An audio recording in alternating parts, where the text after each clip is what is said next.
There are parallel fucking realities, and you pick the ones you go into, and you create it by your consciousness, by your frequency, by your intention. Before the conference, before the summit, a lot of my hope for humanity relied on this view that actually the world and like life in general is getting better and better.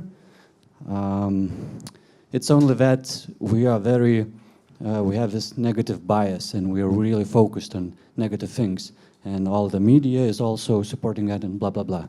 But actually what's happening, life and quality of life and everything like that, is getting way better, and it's going to get better and better to the future.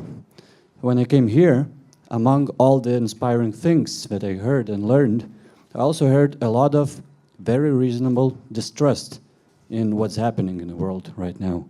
So in my head now, these two things are like, I want to somehow combine them, because both of them make sense to me.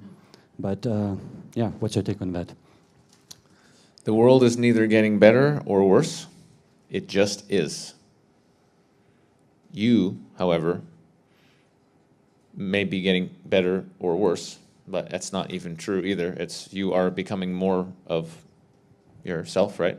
Distilling into who you really are, the best version of yourself. And as you do that, you're shifting timelines into realities that you prefer.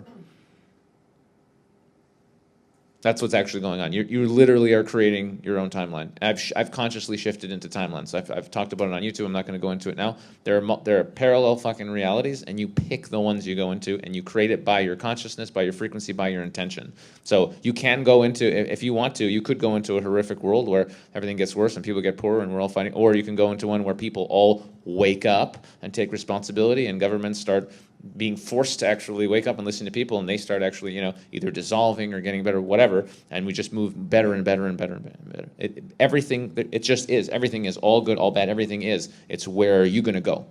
That's the only question.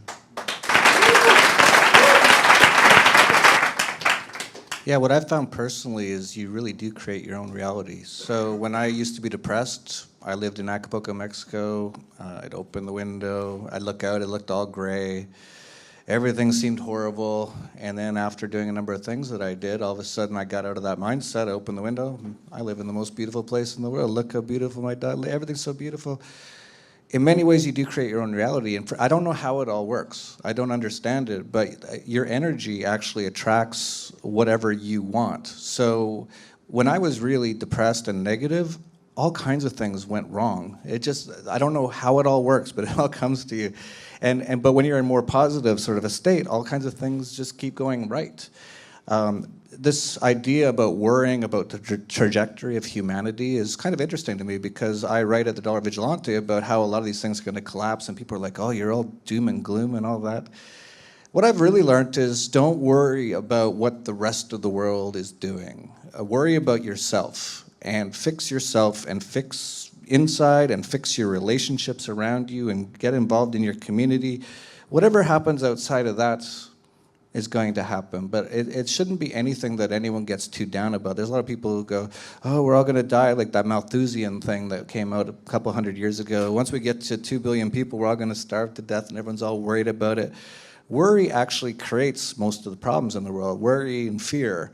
And so I would just say don't worry about anything outside of yourself too much. You can pay attention to it, and it's interesting, and I watch what goes on. It's like, oh, there's a big riot there, that's interesting, but I'm not worried or fearful about it. I just do what I can do within myself. And actually, that's the most important thing, because I've spent many years trying to wake people up to how bad government is and central banks and how we're not free because of that.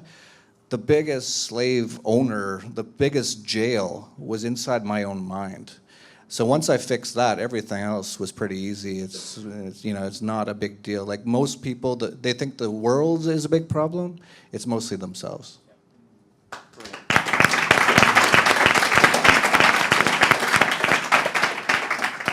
I just want to underscore everything the guys have said, because you're probably spotting a theme here. Yeah, I don't play the game of trying to change the world. I'm not interested. You know, I'm the star of my own movie in my life, and my role is to be the best actor that I can in my movie. And that ultimately means coming from love more than coming from fear in ever more challenging circumstances, because that's the nature of Earth School. So, you know, when people say, "Oh, but look at the state of the world," I'm like, I'm not interested. I'm interested in the example, not the warning. But also know that, if you want to take that sort of illusionary macro perspective, that every tree needs pruning before it gives better fruit. There's a lot of ecosystems in the world that are fire-driven. They're designed to burn to the ground every 30 years to spur regrowth. It's just the nature of the game. And what we're seeing right now is the unraveling of dysfunction, which has reached its course and served its purpose for whatever its purpose was. And and as things unfold or fall down, or humanity shifts to accommodate the next level of consciousness, whether I'm a part of this game or whether I get hit by a falling safe out of the bank that's collapsing, I don't care. My job here is to be able to show up as best I can until the last breath I take, and go with a smile whenever that happens. And if you focus on that, you'll start coming from love instead of fear, and not worrying about shit, which will then attract that shit into your movie. Because your journey is to raise your consciousness, and as you do that, the script writers on that floor will start writing better scripts for your movie. But sitting there worrying about it, I mean, worry is the biggest challenge that most people have. And worrying, I'll tell you right now, worrying is paying interest on a debt you don't have yet. And most people are too busy worried about that to be able to live their potential. So screw that, be the best actor you can be, give your heart, give it fearlessly, and go play the game.